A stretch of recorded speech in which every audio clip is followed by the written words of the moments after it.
Hello et bienvenue sur ma chaîne. Moi, c'est Louzette Bana, conseillère en bien-être et radiesthésiste, surtout radiesthésiste, parce que l'univers de la spiritualité, ça me plaît énormément.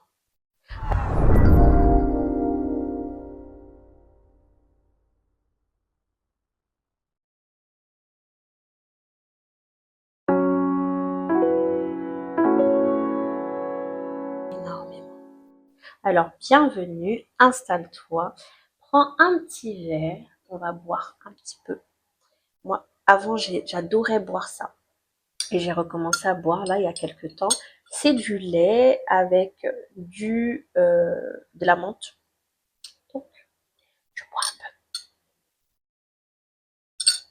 C'était juste le temps de reprendre mes esprits parce que j'ai fait une petite vidéo tout à l'heure pendant que j'étais en train de m'apprêter et je sentais que il fallait aussi que je redescende parce que je suis un peu dans le mouvement, dans le parler trop vite. Forcément, il y a des choses que j'oublie. Aujourd'hui, il n'y a pas réellement de thème, mais je voulais parler du fait que peut-être que tu es une personne qui a longtemps été manipulée par les énergies des autres. Aujourd'hui, je suis pleinement dans l'énergétique et je me rends compte qu'il y a énormément de prise de conscience. Il y a énormément de choses que j'apprends. Il y a énormément de choses dont je me suis rendu compte. Il y a énormément de choses que j'ai vécues et je constate que les personnes aussi qui sont en face de moi l'ont tout autant vécu. Quand on est petit, je pense que c'est pour ça que le livre des 4 accords Toltec me parle autant, parce que je me rends compte des accords qui ont été passés avec nos parents, avec la société.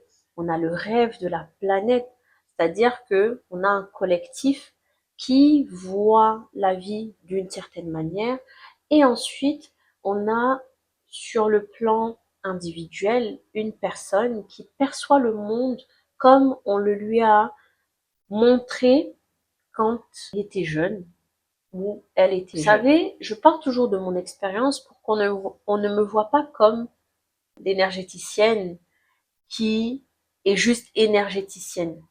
Avant d'arriver jusqu'ici, il y a eu des expériences de vie. Moi, vous savez, je voyais des gens qui guérissent, des guérisseurs, parce que franchement, il y a une grosse différence entre guérisseurs et marabouts. Les marabouts, bon, on en a une très mauvaise image, tout simplement parce que ce sont des personnes qui utilisent l'alchimie, les énergies, pour emprisonner des gens.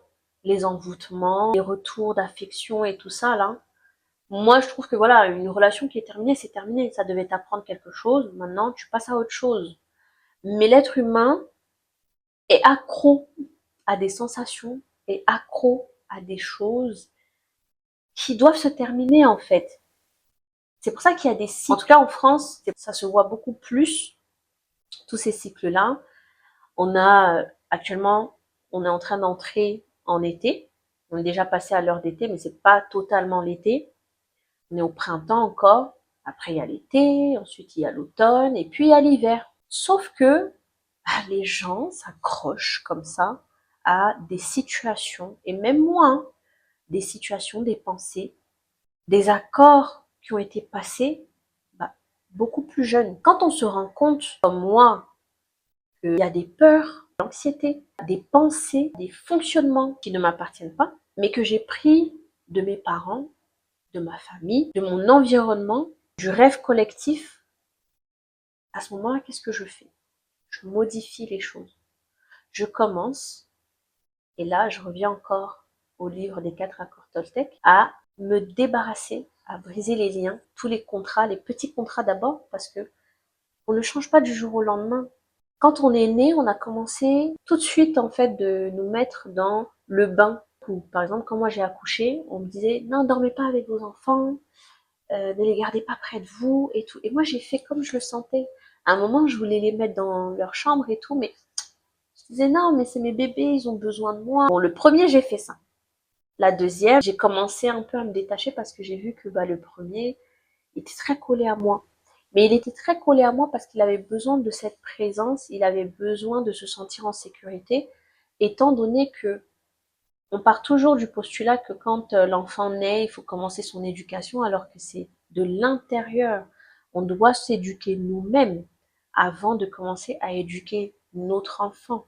Cette éducation passe par quoi? C'est déjà éviter, quand on est enceinte, d'être dans des environnements qui sont très négatifs, qui nous mettent dans des émotions très fortes mais négatives, de colère, d'anxiété, de stress. On transmet tout ça à nos enfants tant qu'ils sont dans le ventre. Donc on commence déjà à les éduquer à partir de notre ventre. Trouver un équilibre de paix. Parce que cet enfant-là, moi je vois souvent des l'enfant pleure. Ça, dès que l'enfant vient de sortir, hein, la maman ne se rend pas compte que toutes ces peurs, toute cette crainte, en fait, c'est l'enfant qui les porte. Et c'est énergétique, c'est même scientifique. Parce que aujourd'hui, on fait de plus en plus d'études sur les traumatismes qui sont transmis en héritage. Et il y a énormément de traumatismes. Par exemple, si on a un conjoint qui bat la femme pendant qu'elle est enceinte, cette femme-là va transmettre ça à l'enfant. Et l'enfant, en grandissant, sera comme le papa, c'est-à-dire une personne qui use de violence pour s'imposer. L'éducation, elle commence déjà à ce niveau-là. L'éducation aussi, c'est une fois que l'enfant est déjà présent, de ne pas lui transmettre ce que nous on a connu. C'est tellement difficile et c'est là où je rejoins vraiment le livre des 4 accords Toltec dans le sens où on a ce côté, on a tellement eu un fonctionnement que c'est naturel. Et quand on dit chasser le naturel, il revient au galop, en fait, il faut remplacer ces fonctionnements-là par d'autres fonctionnements, par d'autres pensées, par d'autres automatismes, ce qui fait que l'ancien fonctionnement ne reviendra plus du tout. On aura vidé pour remplacer par quelque chose de beaucoup plus sain. Je sais que dit comme ça, c'est un peu compliqué. C'est comme ça que moi j'ai compris le livre des 4 accords Toltec. Alors concrètement, pourquoi est-ce que je te parle de ça? Quand on grandit justement, tous les accords qu'on a passés, dans ça, il y a des peurs qui nous sont transmises, il y a des colères, il y a de la jalousie, des trahisons. Et tout ça, en fait, c'est projeté sur nous. Et énergétiquement, ça va agir. Des environnements très violents à la fois en termes de parole, mais aussi en termes physiques. La violence de parole est vraiment très impactante dans nos vies. Le fait d'entendre des mots très durs, ça nous fait très mal, mais surtout ça ouvre des brèches subtilement parlant sur le plan invisible. On va avoir tout le mal-être des personnes qui nous entourent de notre environnement qui va s'engouffrer en nous. On va être cette jeune femme peut-être qui est tout le temps timide, qui a tout le temps peur, qui ne veut pas se montrer, qui n'a pas confiance en elle. Vous voyez, des personnes qui étaient gothiques à l'époque au lycée, qui faisaient, vous savez, des entailles. À un moment même, j'ai commencé à vouloir reproduire ça. C'était pas à moi, c'est que c'était une brèche invisible qui me disait, ah, je vois ta souffrance et j'ai envie de la partager. Et on a des gens qui sont connectés par la peur, par la souffrance, qui ne travaillent pas à libérer cette souffrance. Au final, ça devient quelque chose de doux. Quand on n'a pas mal, quand on ne souffre pas, quand on n'est pas, c'est pas bon. Et il y a des gens qui se plaisent à souffrir. Et il y a des gens, des fois, on leur apporte 10 000 solutions. La personne te ramène un problème. Ah moi j'ai ça, j'ai ci, j'ai ça. Tu lui dis, tiens, t'as ça comme solution. Mais la personne ne veut pas de ta solution. Elle veut juste se plaindre. Elle veut juste venir se connecter à ton énergie pour que tu puisses être attiré dans son monde de souffrance, de douleur, de colère, de jalousie, de honte, d'anxiété. Et si toi tu es cette personne qui se plaît dans le bonheur, dans la légèreté, dans la douceur, dans l'été, le printemps, les belles couleurs, le ciel qui est bleu, les oiseaux qui chantent.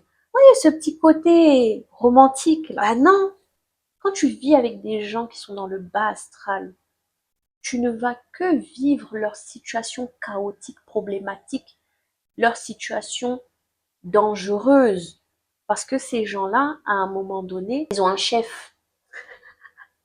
ils ont un chef qui manipule tout le monde. Moi, j'en ai fait l'expérience.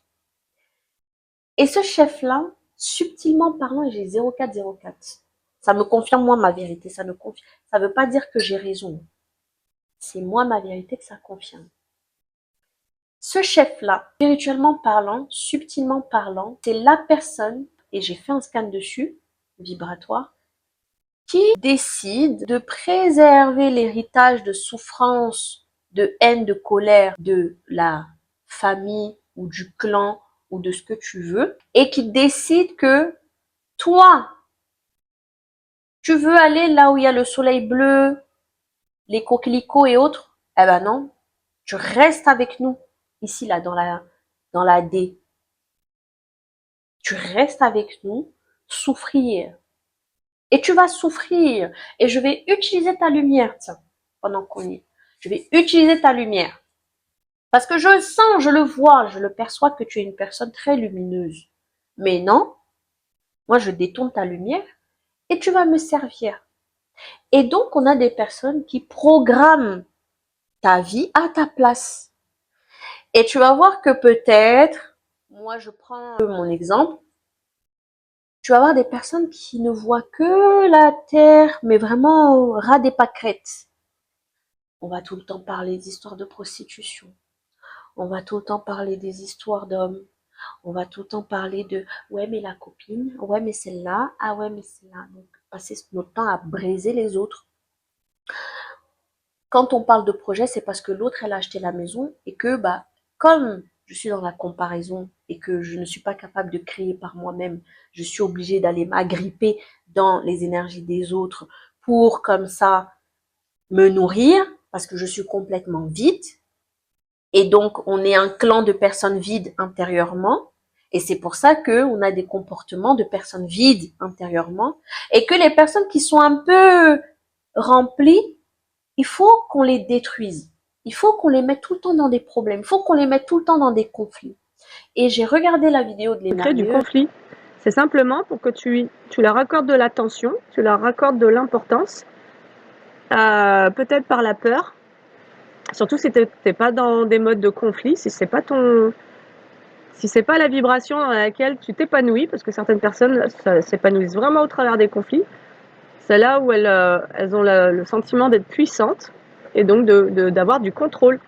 Certaines personnes ont le sentiment de toute puissance et de contrôle simplement parce qu'elles arrivent à créer chez toi, en te provoquant d'une manière ou d'une autre, de la peur ou de la colère. Merveilleuse, et vous pouvez aller voir sa vidéo où à un moment elle parle du fait que tu attires un vampire énergétique, c'est tout un clan qui est autour de toi. Tu vois, peut-être que tu es cette personne qui voit comment les gens fonctionnent, tu ne juges pas parce que tu aimes les personnes. Mais le problème, c'est que toi, tu es une batterie énergétique pour eux, mais tu es aussi une poubelle émotionnelle quand eux n'arrivent pas à se responsabiliser sur leurs actions, sur leurs actes. Et comment ça va se passer? C'est que quand eux, ils sont énervés, ils viennent, ils déversent sur toi. Et il y a des gens qui sont très conscients de leur comportement, hein, qui font des pratiques et tout. Donc, c'est de ça que je voulais parler.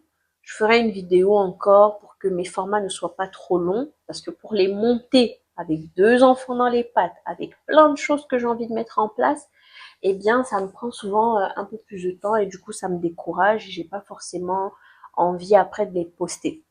Mais ce que je voulais vraiment partager, c'est de faire attention à notre énergie. On voit souvent les vampires comme ceux qui ont des grandes dents, qui viennent, qui nous mordent le cou, mais il faut pas oublier que notre énergie vitale, oui, c'est dans le sang. Donc, juste pour te dire qu'il y a des personnes qui sont très conscientes de leur comportement et qui te mettent souvent en conflit. Si tu es dans un environnement où il y a trop de problèmes et que c'est pas quelque chose qui te plaît, sors de là. Que ce soit familial, aujourd'hui, il y a quand même pas mal de personnes qui veulent avoir leur paix, qui veulent vivre sans conflit, sans problème. Mais si tu as des gens qui continuellement te ramènent des conflits qui ne t'appartiennent pas, libère-toi parce que c'est une manière de capter ton énergie vitale et de s'en servir pour eux. Peut-être qu'aujourd'hui, tu arrives à un âge où tu te dis, ah, mais moi, j'ai rien construit et tout. Généralement, c'est vraiment autour de nous que ça se passe. Les gens nous pompent notre énergie sur le plan subtil, spirituel, pour s'en servir, pour leurs projets. Moi, avant, je pensais que c'était comme dans les tontines mystiques en Afrique où on va te vendre et tout. Mais il y a des gens, on a les yeux ouverts, on les voit, comme dans Supernatural, hein. On voit des gens qui se transforment en démons, mais ils peuvent faire des années sans qu'on ne voit leur vrai visage. Donc les vampires aujourd'hui, c'est pas ceux qui boivent, peut-être qu'il y a vraiment ceux-là qui boivent ton sang, et encore, c'est une manière de boire notre sang, ça, notre vitalité, en se servant de nous comme ça. Donc voilà, c'était tout pour cette vidéo. Et c'est un sujet que je vais beaucoup ramener, hein. C'est un sujet que je vais beaucoup ramener pour que les gens ouvrent un peu les yeux. Donc merci d'avoir regardé cette vidéo et j'espère que tu prends soin de ton énergie. À bientôt!